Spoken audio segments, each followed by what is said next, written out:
बहु संकट दे गति करुच्ची। ओडिया भाषा को बंचाई रखा प्रथमतः आपको डिजिटालाइज करने दरकार।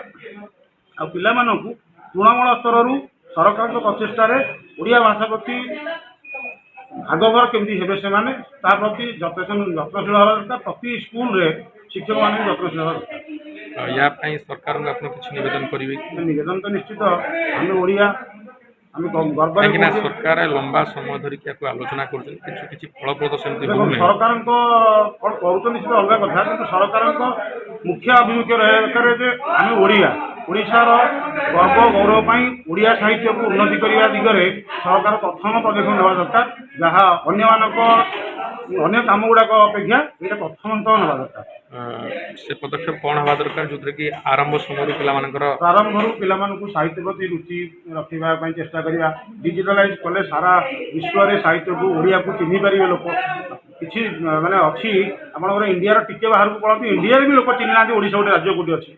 तेणु या प्रति सरकार यत्नशील ना आम उन्नति करुचे आम बहुत किसी आगे करदे आम एक नंबर राज्य करदे भाषण देवा अपेक्षा ओडिया भाषा प्रति ममता रहा दरकार। अस्मिता कही सरकार वर्तमान राज्य मु जानवर ओडिया अस्मिता हूँ ओडिया हिसाब से गर्व।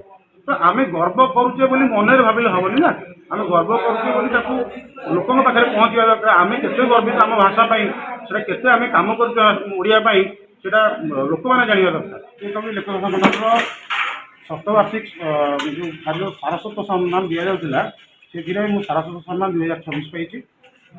मो लेखा जीवन युद्ध पाई पुरस्कार मत दि जाए बही बर्तमान जो अंगीकार आम अंगीकार स्थानित होती लेखा लेखि 1.5 वर्ष है करुँच। आगुरी कॉलेज लाइफ में लिखिकी फोपाड़ी दिए निजुक लाज लगे बोली एवं कितु 1.5 वर्ष है प्रत्येक दिन पेशा सांगे ये गोटे निशा जो NEP 2020 रही समस्ते मातृभाषा को ग्रहण करेंगे। प्रत्येक इंग्राजी माध्यम विद्यालय ओडिया को अनुसरण कर गोटे टपिक रखे। विशेषकर जदि आम पाने इंग्राजी माध्यम पढ़ु जदि से घरे कथबार्ता कला निज बापा माँ भाई भौणी सहित मिसिक ओडिया कथबार्ता होती आम भाषार भाषा समृद्धि हो पारे।